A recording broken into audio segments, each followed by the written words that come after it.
एक समय की बात है। एक छोटे से गांव में एक पति और पत्नी रहते थे, सम्मन और नेकी। दोनों ने निर्धनता के काले बादलों के बीच एक अनमोल खजाना पाया था, जो था कबीर परमेश्वर जी का ज्ञान। परमेश्वर कबीर जी के ज्ञान से परिचित होकर सम्मन और नेकी उनके शिष्य बन चुके थे। उनका एक 10-12 वर्ष का लड़का भी था, जिसका नाम शिव था, परंतु सब उसे प्यार से सेऊ कहा करते थे। जहां भी सम्मन और नेकी चूड़ियां पहनाने जाते, वहां कबीर साहब जी की महानता का जादू बिखेर देते। हमारे गुरुजी कितने सक्षम हैं, ये शब्द उनके होठों से झरते जैसे दिव्यता की गूंज हो। आप जानते हैं, हमारे गुरुदेव सर्वशक्तिमान हैं। उन्होंने राजा सिकंदर लोदी का जलन का रोग ठीक कर दिया था। और राजा सिकंदर लोदी ने जो गाय काट दी थी, उसे भी उन्होंने जीवित कर दिया था। वो सबके दुख दूर करके सबको सुख प्रदान करते हैं। सब औरतें सुनती तो थी, लेकिन मन में दोष रखती थी कि इन गरीब आदमियों को इनके गुरु ने बहका रखा है। ऐसा कभी हो सकता है? अगर इनका गुरु इतना शक्तिशाली है, तो क्यों नहीं इनकी निर्धनता दूर कर देते? दिल्ली का सुल्तान सिकंदर लोधी भी कबीर साहब जी का शिष्य था। सिकंदर लोधी के पीर शेख तकी ने कबीर साहब को एक मृत लड़के को पुनर्जीवित करने की चुनौती दी थी। कबीर साहब ने उस मृत लड़के को पुनर्जीवित कर दिया था। यह चमत्कार देखकर सभी लोगों ने कहा कि कबीर साहब जी ने तो कमाल कर दिया। इसलिए कबीर साहब जी ने उस लड़के का नाम कमाल रख दिया था और उसे अपने पुत्र के रूप में अपने साथ रख लिया था। कबीर साहब जी के साथ काफी समय रहने के बाद भी कमाल के मन में इतना अभिमान था कि उसे लगता था कि परमात्मा कबीर साहब जी की जितनी सेवा मैं करता हूं, उतनी कोई नहीं कर सकता। कबीर साहब जी तो जानी जान थे। उन्हें इसकी खबर थी कि अभिमान जीव का सबसे बड़ा शत्रु होता है। अभिमान चाहे सेवा का हो या दान का हो, भक्ति मार्ग में अभिमानी व्यक्ति नहीं टिक सकता। परमात्मा कबीर साहब को कमाल के अभिमान की भड़क निकालनी थी। इसीलिए एक दिन कबीर परमात्मा ने कहा, बेटा कमाल, मुझे अपने एक भक्त परिवार के यहां जाना है। मेरे जाने की तैयारी करो। मैं भी आपके साथ चलता हूं गुरुदेव। मेरे अलावा वहां आपकी सेवा कौन करेगा? ठीक है, साथ ही शेख फरीद को भी कह दो, वो भी चल पड़ेगा हमारे साथ। जिस प्रकार सम्मन और नेकी अपने गुरुदेव कबीर परमात्मा जी की महिमा को हर जगह गाते थे, उसी प्रकार का प्रेम और उसी प्रकार की भक्ति उनके बेटे सेऊ में भी झलकती थी। सेऊ का मन हमेशा कबीर साहब जी की महानता के गुणगान से भरा रहता था। वो अपने मित्रों के बीच बैठकर उत्साह और गर्व के साथ कबीर साहब जी की कहानियां सुनाता, मानो जैसे वो सभी दिव्य चमत्कारों को अपनी आंखों से देख चुका हो। तुम्हें पता है, हमारे गुरु कबीर साहब जी कुछ भी कर सकते हैं। एक बार सिकंदर लोधी ने रामानंद जी का सर अपनी तलवार से काट दिया था और कबीर साहब जी ने उसको वापस जोड़ दिया था। मेरे गुरुजी के बहुत सारे शिष्य हैं और दिल्ली का बादशाह सिकंदर लोधी भी उनका शिष्य है। अच्छा सेऊ, एक बात बताओ, आज तक तुम्हारे गुरुजी कभी तुम्हारे घर क्यों नहीं आए? अरे नहीं नहीं, इनके गुरुजी तो केवल धनवानों और राजाओं के यहाँ ही जाते हैं, जैसे बीरदेव सिंह बघेल, काशी नरेश और ये तो कंगाल है। इनके यहाँ भला वो क्यों आएंगे? नहीं, ऐसा बिल्कुल नहीं है। हमारे गुरुदेव जी को धन से कोई मतलब नहीं है। एक दिन हमारे घर भी वो अवश्य आएंगे। तुम सब देखना तब।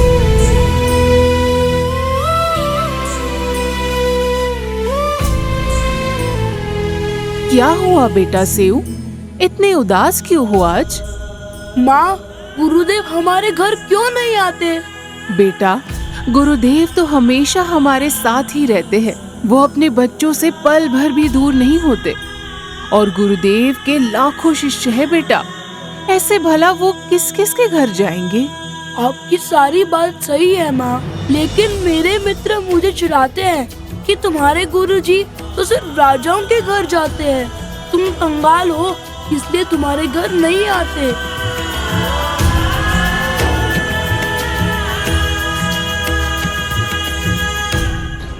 सेऊ बेटा, ऐसा विचार अपने मन में कभी भी मत लाना। तुम्हारे मित्र तो अनजान हैं, पर हम तो अपने गुरुदेव से परिचित हैं। उनके लिए राजा और रंक एक समान है। माँ, मैं जानता हूँ कि गुरुदेव जी राजा और रंक में कोई फर्क नहीं करते, लेकिन यदि एक बार गुरुदेव हमारे घर आ जाते तो सबका मुंह बंद हो जाता।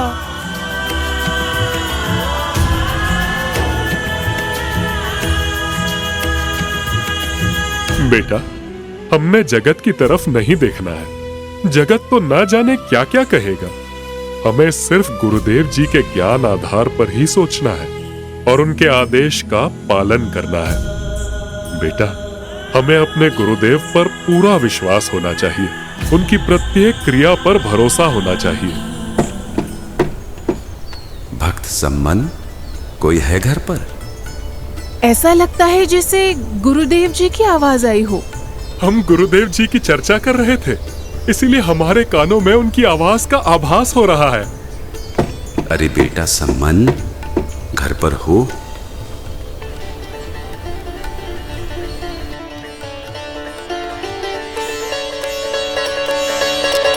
जैसे ही सेऊ ने अपने गुरुदेव की छवि को अपने दरवाजे पर देखा तो उसकी खुशी का कोई ठिकाना नहीं रहा। उसका दिल तेजी से धड़कने लगा और आंखों में चमक आ गई।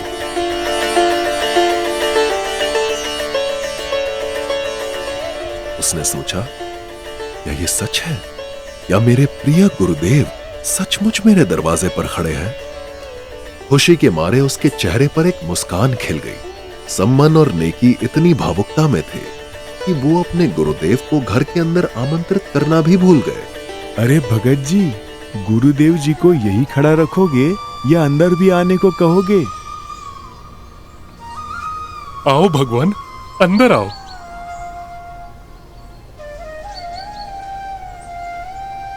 बैठो गुरुदेव जी।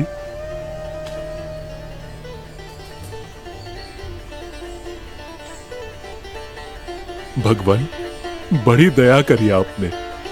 हे मालिक, अभी हम आपकी ही चर्चा कर रहे थे और बेटा सेऊ कह रहा था कि गुरुदेव हमारे घर कब आएंगे। आप अंतर्यामी हो प्रभु। मालिक, आपने इस बच्चे की पुकार सुन ली। आपने तुरंत हमारी इच्छा पूरी कर दी। गुरुदेव, आप जी को आने में कोई समस्या तो नहीं हुई? कैसी समस्या सम्मन? हम तो परमात्मा की चर्चा करते करते यहाँ पहुंच गए। समय का पता भी नहीं चला। जी गुरुदेव, आप जी थक गए होंगे, आराम कर लीजिए। और भोजन का बताइए गुरुदेव। हाँ बेटा, पैदल चल कर आए हैं, बहुत थक गए हैं और भूख भी लगी है। भोजन तो करेंगे। जी गुरुदेव।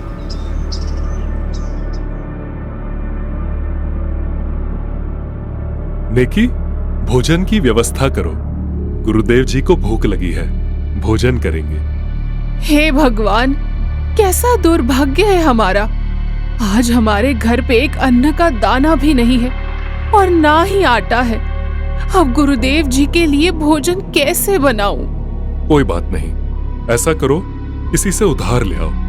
आप जब गुरुजी के पास बैठे थे तब मैं कई घरों में गई थी और मैंने सबसे प्रार्थना की, लेकिन बहन जी, आज मेरी थोड़ी मदद कर दो। बस थोड़ा सा आटा उधार दे दीजिए, मैं आपको जल्द ही लौटा दूंगी। हमारे गुरुदेव जी आए हैं और उनके लिए भोजन बनाना है। अरे तुम्हारे गुरुजी तो भगवान है ना, उन्होंने तो सिकंदर लोधी का रोग ठीक कर दिया था, कमाल कमाली को जीवित कर दिया था। तो तुम्हारे गुरुजी आटा पैदा नहीं कर सकते क्या? उन्हीं को कह दो, वो ही तुम्हारे लिए आटा बना देंगे। बहन जी, मेरी थोड़ी मदद कर दो, बस थोड़ा सा आटा उधार दे दो, मैं आपको जल्द ही लौटा दूंगी। हमारे गुरुदेव जी आए हैं और उनके लिए भोजन बनाना है।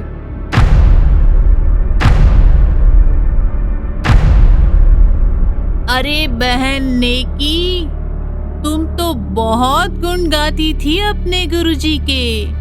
क्या तुम्हारे गुरुजी तुम्हें खाने को 2 दाने तक नहीं दे सके? हाँ, सही कहा। आज तो हम में से कोई तुम्हारी मदद नहीं करेगा। देखते हैं तुम्हारे गुरु आखिर कितने समर्थ हैं। इस तरह सबने आटा देने से मना कर दिया। ऐसा करो, ये तुम्हारा दुपट्टा मुझे दे दो, मैं अभी इसे गिरवी रखकर आटा ले आता हूँ। नहीं, मैं ये भी लेकर गई थी, लेकिन ये दुपट्टा भी 1-2 जगह से फटा है, इसी वजह से सबने गिरवी रखने से भी मना कर दिया। हे भगवान, ये हमारे साथ आज क्या बने? पहली बार गुरुदेव घर पर आए और हम उन्हें भोजन तक नहीं करवा सके। सुनो जी, ऐसे रोने से क्या होगा? आप चिंता मत करो, कुछ उपाय सोचते हैं। क्या उपाय सोचेंगे नेकी? कोई उधार नहीं दे रहा है और घर में कोई ऐसा सामान भी नहीं है जिसे गिरवी रखा जा सके। कितना अभागा हूँ, आज घर भगवान आए और मैं उनको भोजन भी नहीं करवा सकता। हे परमात्मा, ऐसे पापी प्राणी को पृथ्वी पर क्यों भेजा? पिछले जन्म में मैं बहुत नीच रहा हूँगा, जो आज कंगाल हूँ। गुरुदेव जी को क्या मुंह दिखाऊंगा मैं? एक उपाय है, आप ऐसा करो, रात्रि के समय सेठ जी की दुकान से 3 सेर आटा चोरी कर लाओ। सिर्फ गुरुदेव जी और भक्तों के लिए ही लेकर आना, बाकी कुछ नहीं लाना। गुरुदेव जी को बता दीजिए कि अभी विश्राम करें, सुबह वक्त से भोजन बनाएंगे। गुरुदेव जी समझ जाएंगे। इसके अलावा अब कोई रास्ता नहीं दिखाई देता। ठीक है, मैं कह देता हूँ गुरुदेव जी को। सम्मन बाहर परमेश्वर कबीर साहिब जी के पास जाके भोजन की व्यवस्था सुबह करवाने की प्रार्थना करता है। लेकिन माँ, गुरुदेव जी ने तो बताया था कि चोरी करना महापाप है, और आपने भी यही बताया था कि चोरी करने से पाप लगता है, सारी भक्ति भी नष्ट हो जाती है। तो क्या आज हम चोरी करेंगे तो हमारी भक्ति नष्ट नहीं होगी? बेटा, तुम बिल्कुल ठीक कह रहे हो कि चोरी करना पाप है, परंतु बेटा, हम अपने लिए नहीं बल्कि संतों के लिए ये सब कर रहे हैं। बेटा, यदि गुरुदेव जी इस नगर से भूखे चले गए तो इस नगरी में फिर कभी अनाज नहीं उगेगा, इसीलिए ये करना जरूरी है। चोरी तो चोरी होती है माँ, हमारी भक्ति नष्ट हो जाएगी, हम 84 लाख योनियों में कष्ट पाएंगे। ऐसा मत करो माँ। बेटा, ये नगर के लोग अपने से बहुत छिड़ते हैं। हमने इनको कहा था कि हमारे गुरुदेव कबीर साहिब जी है, जो स्वयं पूर्ण परमात्मा ही पृथ्वी पर आए हुए हैं। इन्होंने राजा सिकंदर लोधी का जलन का रोग समाप्त किया, दरिया में बहते मृत लड़के कमाल को जीवित किया, कब्र से निकाली शेख तकी पीर की लड़की को जिंदा किया। किंतु दुर्भाग्यवश इस बात का ये नगर वाले मजाक उड़ा रहे हैं।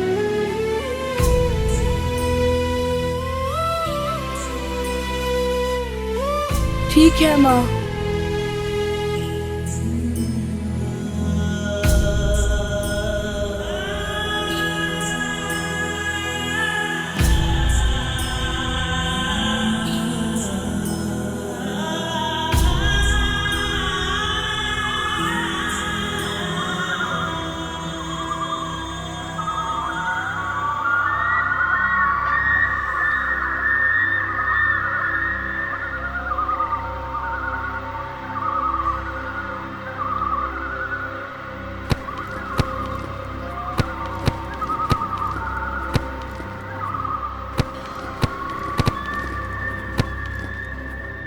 बेटा, तुम बाहर ही रुको, मैं अभी आटा लेकर आता हूँ। रुको पिताजी, सेठ जी की पहुंच राजा तक है।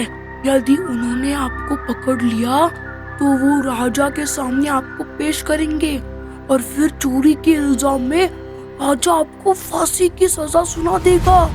इससे अच्छा है कि मैं चला जाता हूँ, ताकि अगर उन्होंने मुझे पकड़ भी लिया तो बालक समझकर मुझे छोड़ देंगे। नहीं बेटा, यदि तुम्हें फांसी दे दी तो हम अपने आप को कभी माफ नहीं कर पाएंगे। मैं तो बालक हूँ पिताजी। यदि राजा तक बात चली भी गई तो वो मुझे बालक समझकर माफ कर देंगे।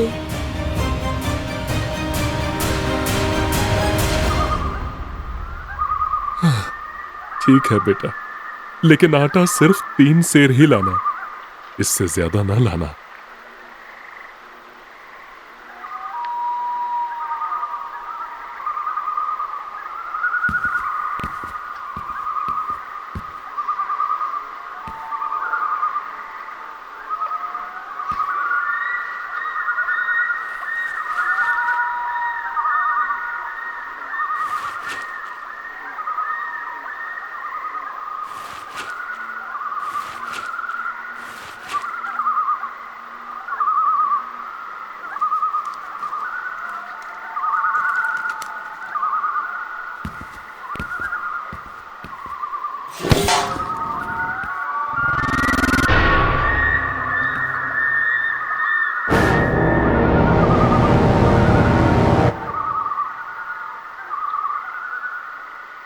अरे ये क्या? अरे अरे चोर चोर चोर चोर!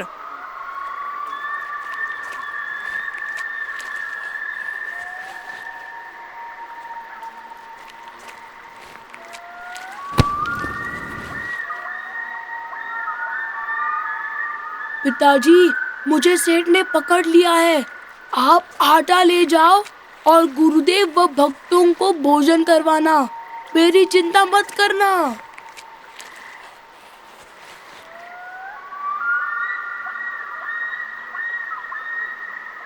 अरे तू तो सम्मन का बालक है। तुम तो अपने आप को भक्त कहते थे, तुम तो चोर निकले। सेठ जी, मैंने तो सिर्फ 3 सेर ही आटा लिया है। हमारे घर हमारे गुरुदेव जी आए हैं, उनके लिए भोजन बनाना था।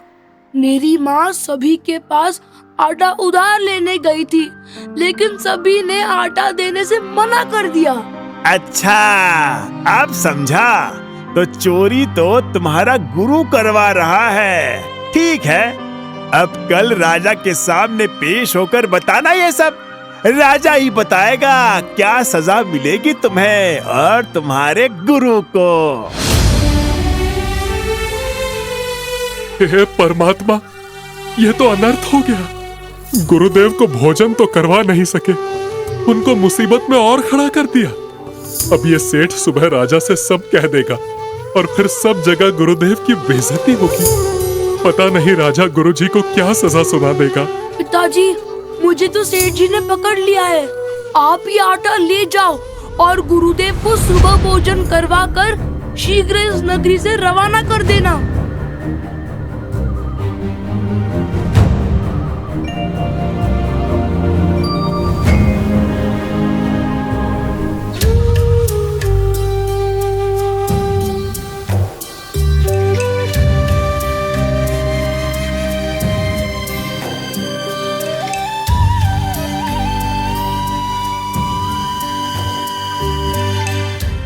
ले आए आटा। सेव कहाँ है? देखिए, सेव को सेठ ने पकड़ लिया है और सेठ कह रहा था कि चोरी तो तुम्हारा गुरु करवाता है। उनको कल सबक सिखाएंगे। हो सकता है कि कल गुरुदेव जी को भी पकड़कर राजा के सामने पेश करें। अब न जाने क्या होगा। भगवान, ये कैसी परीक्षा की घड़ी आ गई। सुनिए, आप ऐसा करिए, अभी आप वापस जाओ और किसी तरह लड़के का सर काट कर ले आओ, नहीं तो बात बिगड़ जाएगी। सेठ अपने ऊपर हत्या के इल्जाम के डर से किसी को कुछ नहीं बताएगा।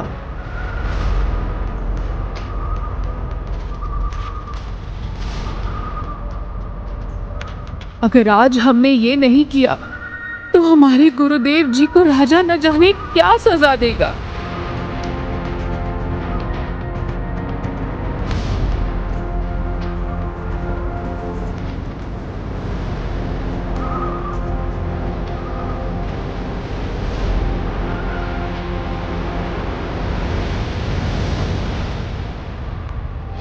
काश ऐसा हो जाए कि पिताजी किसी तरह आके मेरा सर काट कर ले जाए। इससे सेठ जी डर जाएगा और कहीं जिक्र नहीं करेगा। बेटा सेऊ, मुझे आपसे कुछ आवश्यक बात करनी है। एक बार सिर्फ तो सुराख से सिर बाहर निकाल दे, फिर न जाने कब मिल पाएंगे। ये तुझे पकड़ा देंगे और पिता पुत्र को मिलने नहीं देंगे। 2 बात तेरे कान में बताऊंगा। सेठ जी, मेरे पिताजी बाहर आए हुए हैं और उन्हें मुझे कुछ जरूरी बात बतानी है। मुझे कुछ देर के लिए उनसे बात करने के लिए छोड़ दो। नहीं नहीं, तू भाग जाएगा, ऐसे कैसे छोड़ दूं? नहीं सेठ जी, नहीं भागूंगा मैं। मेरा यकीन कीजिए। ऐसा कीजिए, आप मेरे पैर में जो रस्सा बांधा है उसे थोड़ा ढीला कर दीजिए। ठीक है, कोई बात नहीं, कर देता हूँ ढीला। 3 सेर आटा ही तो लिया है, कोई बड़ी बात भी नहीं है।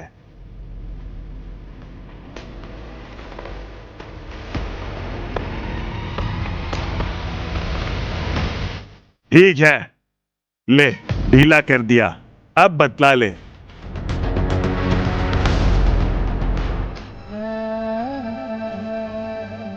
पिताजी, पहले आप मेरी बात सुनो।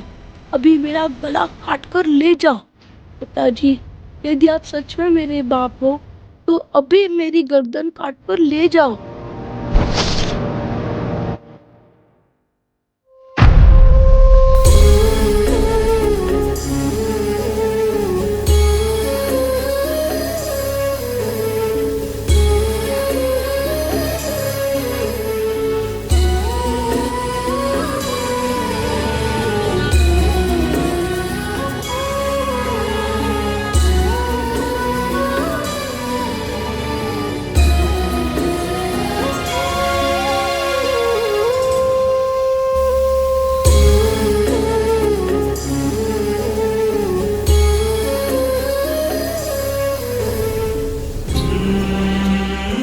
इसको आप अलमारी में रख दो और अब दोबारा जाओ।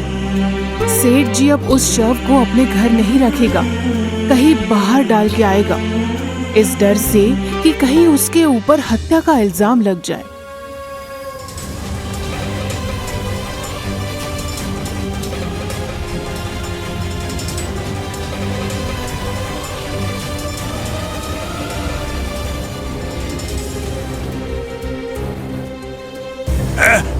है भगवान, ये क्या हो गया?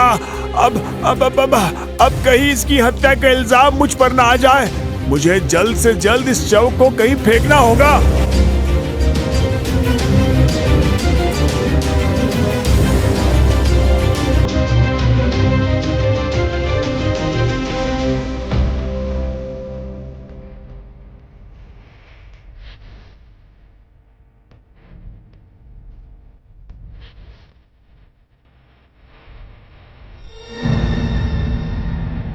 हाँ, इस सुराख को बंद कर देता हूँ, जिससे किसी को यहाँ कुछ हुआ था इसका पता ही नहीं चलेगा।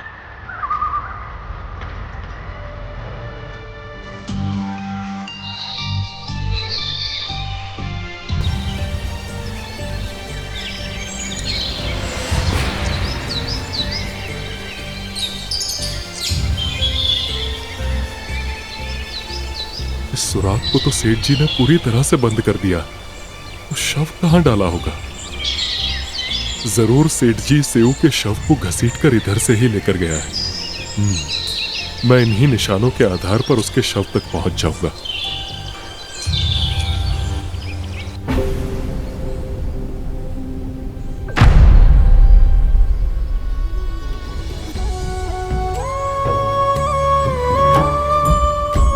मैं तो बालक हूँ पिताजी।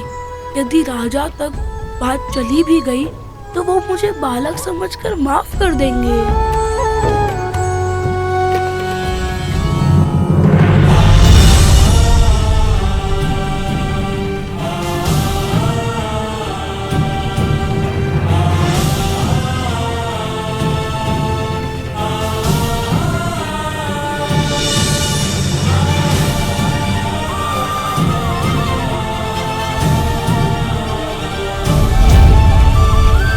अब जल्दी से गुरुदेव जी के लिए भोजन बनाना शुरू करो। और हाँ, इस बात का ध्यान रखना कि गुरुदेव के सामने तनिक भी रोना मत, वरना उन्हें पता चल जाएगा, और अगर उन्हें पता चल गया तो वो भोजन नहीं खाएंगे।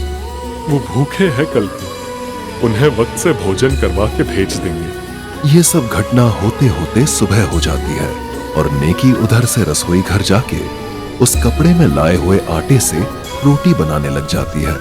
गुरुदेव जी, सुबह हो गई है, आप जी हाथ मुंह धो लीजिए, मैं आप जी के लिए भोजन लगवा देता हूँ। भोजन तैयार हो गया है। ठीक है बेटा।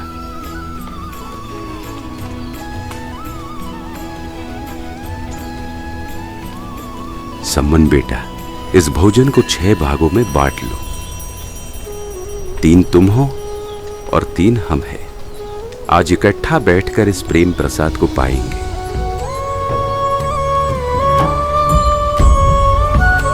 नहीं गुरुदेव, आप आराम से भोजन कर लो, हम तो बाद में खा लेंगे। अब कल से भूखे हैं। नहीं, जैसा मैं कह रहा हूं वैसे करो। आप सब हमारे साथ भोजन ग्रहण करो।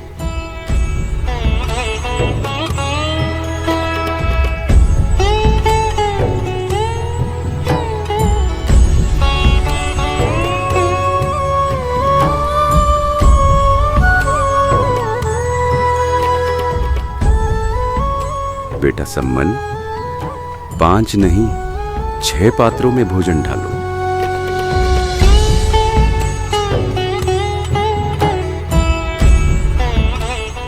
अब गुरुदेव जी जरूर पूछेंगे कि सेऊ कहाँ है, और अगर गुरुदेव जी से झूठ बोलेंगे तो भी पाप के भागी बनेंगे, और यदि सच बोल दिया तो गुरुदेव जी आज भोजन नहीं करेंगे। अब करे तो करे क्या? अगर गुरुदेव पूछेंगे तो क्या कहेंगे? आओ सेऊ जीम लो, ये प्रसाद प्रेम। बेटा शीश कटत है चोरों के, साधुओं के नित्य क्षेम।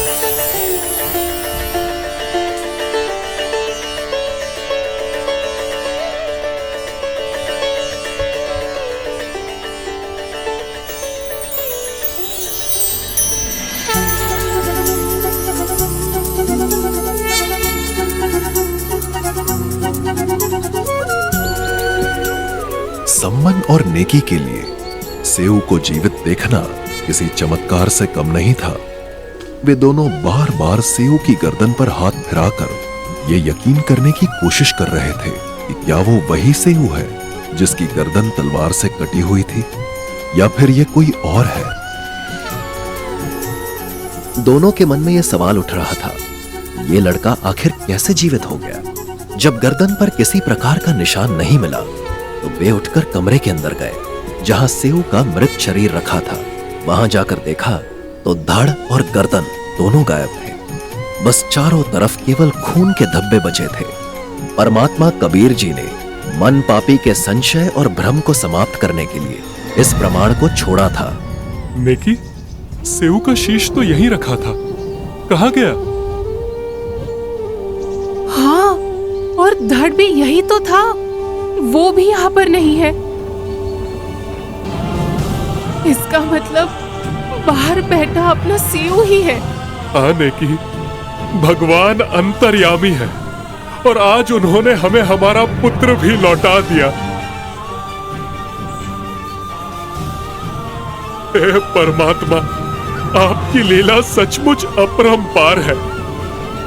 आप ही अपने बच्चों को सेवा करने की शक्ति और हिम्मत देते हैं, और फिर स्वयं ही वो सेवा पूरी करवा लेते हैं। हे दाता, आपकी जो महिमा और चमत्कार हमने सुने थे वो आज हमने अपनी आंखों से प्रत्यक्ष देख लिया। आपकी कृपा और करुणा का कोई अंत नहीं है। हम धन्य हैं जो हमें आपकी शरण में आने का सौभाग्य प्राप्त हुआ।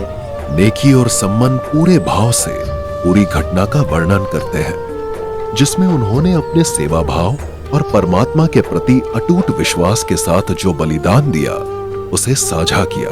उनकी कहानी सुनकर कमाल अचंभित रह जाता है और उसके मन में गहरा पश्चाताप जाग उठता है। वो तुरंत परमात्मा के चरणों में गिरकर अपनी भूलों के लिए क्षमा मांगता है और परमात्मा की अनंत दया और शक्ति को नतमस्तक होकर स्वीकार करता है। हे दाता, मुझे अपनी सेवा का बहुत अभिमान था, लेकिन आज इन भक्तों की सेवा के प्रति इतना बड़ा बलिदान देखकर आपने मेरी आंखें खोल दी। हे गुरुदेव, मुझ नीच को क्षमा करो। इस कथा के माध्यम से हमने देखा कि पूर्ण परमात्मा कबीर साहिब जी की अनंत कृपा और महानता का अनुभव करने के लिए भक्ति और श्रद्धा का होना आवश्यक है। सम्मन और नेकी ने अपने पुत्र सेऊ की कुर्बानी देकर ये साबित कर दिया कि सच्ची भक्ति में कोई भी बलिदान व्यर्थ नहीं जाता। कबीर साहिब जी ने हमें ये सिखाया कि यदि आप पूर्ण परमात्मा की शरण में हैं, तो परमात्मा आपके लिए कुछ भी कर सकता है। भक्ति में निष्ठा और सेवा का भाव ही सच्ची सफलता का मापदंड है। इस कथा ने हमें यह भी सिखाया कि अभिमान और अहंकार सबसे बड़े शत्रु होते हैं और सच्चे भक्त वही होते हैं जो अपनी सेवा को साधारणता के साथ स्वीकारते हैं। कमाल ने इस घटना से यह सीखा कि सच्चे गुरु की भक्ति में अहंकार का कोई स्थान नहीं होता। अंततः हमें यह समझना चाहिए कि गुरु का सानिध्य और उनके प्रति भक्ति जीवन का सबसे बड़ा धन है। आइए हम सब मिलकर कबीर परमेश्वर जी के ज्ञान और शिक्षाओं को अपने जीवन में उतारें और उनके मार्ग पर चलते रहें। धन्यवाद। दर्शकों, यह 2D एनिमेशन वीडियो संत रामपाल जी महाराज के सत्संग प्रवचनों का अंश मात्र है। संपूर्ण आध्यात्मिक ज्ञान प्राप्त करने के लिए अवश्य सुनिए संत रामपाल जी महाराज के मंगल प्रवचन। संत रामपाल जी महाराज के मंगल प्रवचन सुनने के लिए आज ही प्ले स्टोर से डाउनलोड करें संत रामपाल जी महाराज ऐप और सब्सक्राइब करें हमारा YouTube चैनल संत रामपाल जी महाराज।